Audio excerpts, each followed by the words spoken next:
Naabot na nato ang pinakataas nga parte ni ining Osmeña Peak. So perting pagyud siya ang hapak sa hangin, perting tugnawa. Help me, help me.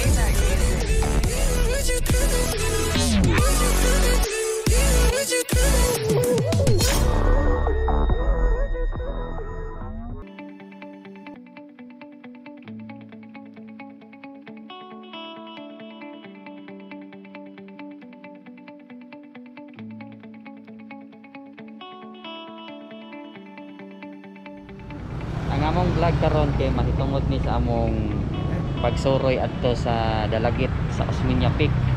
Pero karon ari sa mi sa asa ni Rapita? Karkar. Ari sa mi sa Karkar kay mamahaw sa mi diri sa Karkar. Ang akong kuyog diri si Sir Jerome, napod si Sir Fred. Nya, diri pod napod Sir Jonas. Mo ni akong mga kuyog ron. Dari mi diri mga on sa John Paul's Eatery. Sa atong tan-awon kung unsay ilahang specialty dire.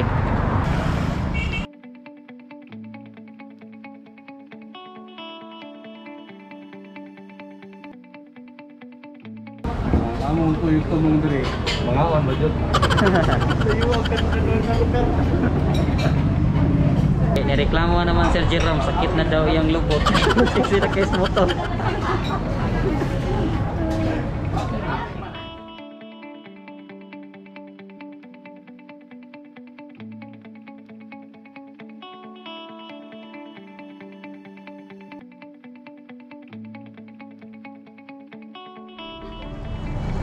Bago lang mi mahuman sa amo ang pamahaw nya karon moderitso nami sa amo ang destinasyon adto mi sa Dalagit sa Osmeña Peak. Mo niya po mga kauban dire, mga busog na ni sila. Tulid nag mga tinae.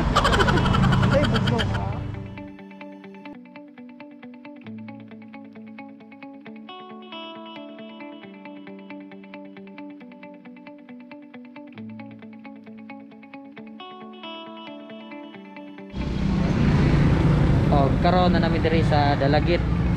Asa na kita Fred? Dalagit na di firing range diri di. Dili dulos ni. Ani? Arbis. Arbis ba ni? Dili. Dili sa di.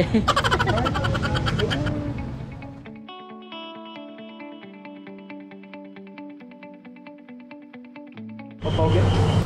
Mamalit sa Make Angels Burger kay para dili may magutman nagapot sa babaw. Di naman maniod to.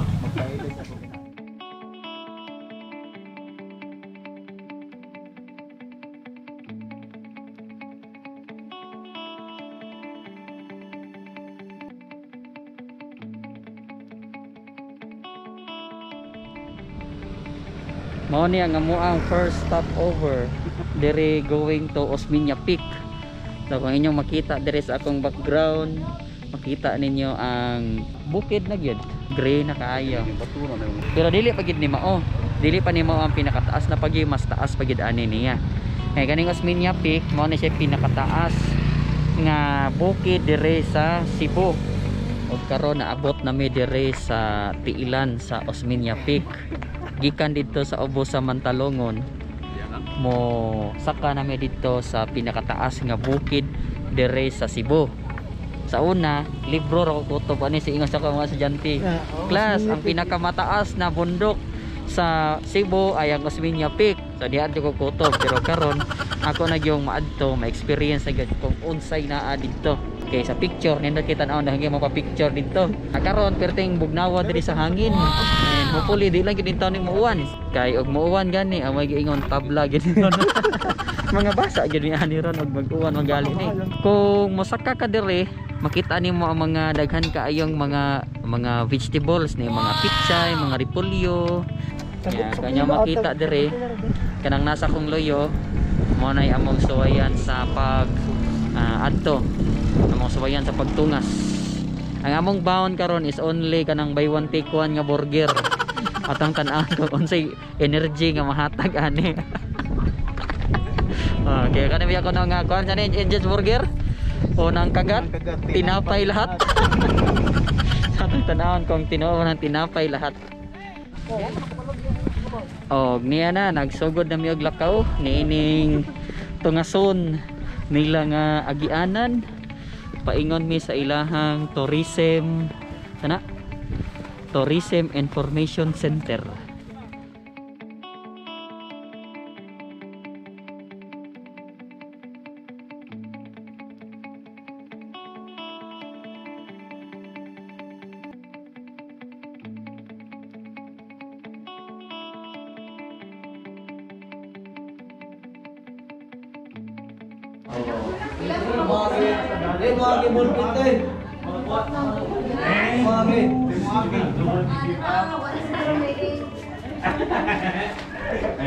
Upat may kabuok te.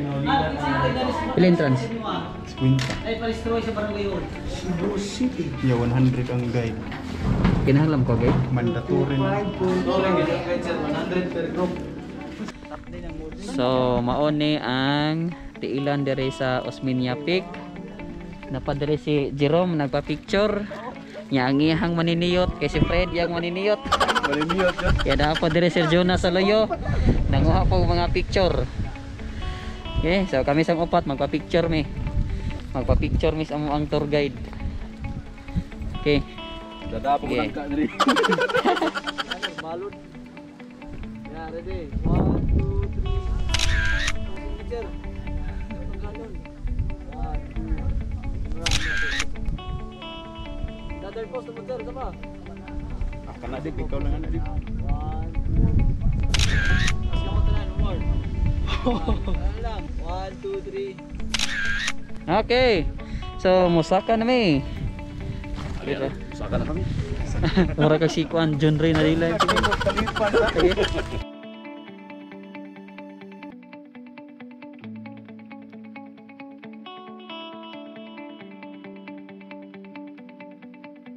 Ang entrance dire kay 50 niya mandatory ang kanang tour guide nga 100 per group. So bawal na nga walay tour guide. Sa una daw 30 ra ang ilang entrance. So pag open lang daw October, gimandatory na nila ang tour guide. So kung inyo makita diya sa loyo, nindot kita naon. Wow! Kita ninyo mga balay, mga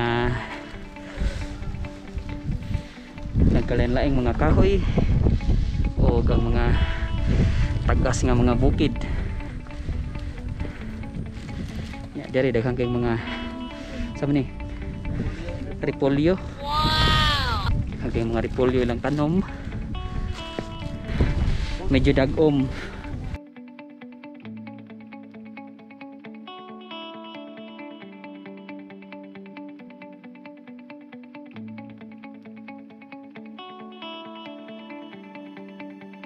Sa katong mga nagplano nga mga anhi, ayaw mo pag anhi nga nag chinilas mo kay lisod kang mag chinilas.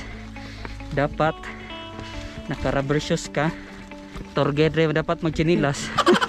Kay naanad naman sila. Pero pag bago ka o ka naanad, dapat juga mosulob og rubber shoes or kanang sapatos nga makasugakot sa bukid. Pwedeng bugnawa diri. So yung tanawon diya sa loyo ang fog, klaro kayo ang fog. Kani akong gibarugan kung inyong tanawon mura kog naas pinakatumoy, pero dili pag yun ni mao ang pinakatumoy diri. Kuan pa lang ni siya, initial pa lang ni nga parte kung asa nining maong bukid. So ubos pa ni siya kaya mo pa may pagtangas na mo. So kung level na to napatas first level, dili pag ni siya mo ang pinakataas. Kung ibalo kung pila ka oras o pila ka minutos ang atong alakawon pa. Pero mato dire sa tour guide nga akong ipangutana kung kani nga porma mag-uwan ba, ingon siya dili ra daw ni mo uwan kay hangin ramang kuno. Pero indot diri bugnaw sa akong luyo nga part nay naninda diha og gulay. No, kay mao man na ilahang mga kuan dere. Daghan man sila mga tanuman dere nga mga gulay, lain-lain klase nga vegetables.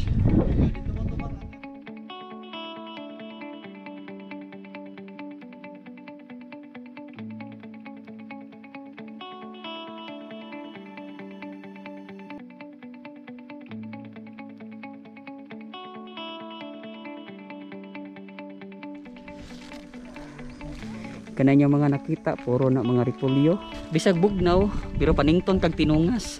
Perting baratuha diri sa ilahang mga gulay. Kay matod pa sa among tour guide, kato ko nung nausong community pantry, ari ko na manguhag mga repolyo. Ya mahog ko na ang repolyo tag 4 pesos ang kilo. Kung naa pa lang gay kasudlan, pwede ra gid ta mamalit diri og mga utanon, pero kay lisod man sad sa pagkarga kay motor may gisakyan mo na nga dili lang sa siguro.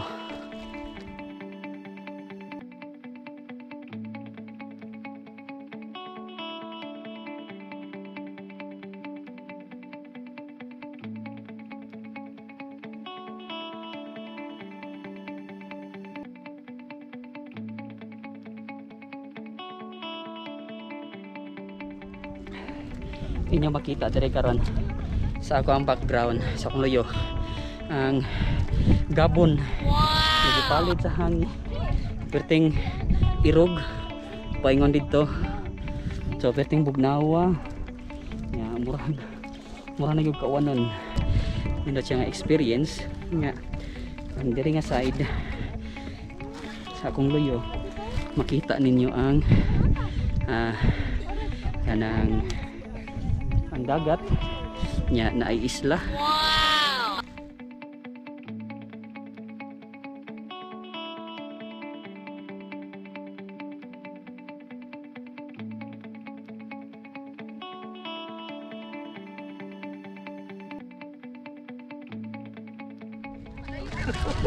So karon naabot na nato ang pinakataas nga parte ni ining Osmeña Peak. So perting pag yun siya ang hapak sa hangin, perting bugnawa, bugnaw siya ang gabon nagpalibot sa tibuok bukid.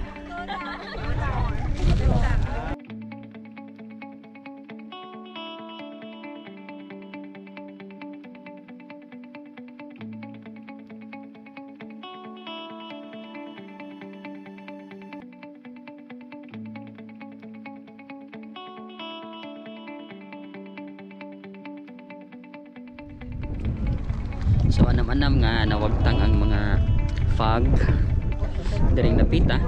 So karon klaro na kayo ang mga bukid. Klaro na ang kanang kunsay na dito sa ubos. Klaro na ang kanang mga tanom nga naa karon. Basin taod-taod mabalik na sad ni ang iyahang mga fog. Pero mawagtang rapod kay hangin man. So paliron na siya sa hangin. Pero ang dagom wala gihapon na wagtang. Padong na may dulhog karon. Dali may dulhog aniran kay murag. Abtan is uwan. So mas kapoy ang dulhog kumpara sa tungas. Kay kung magdulhog ka magsigim kag pugong.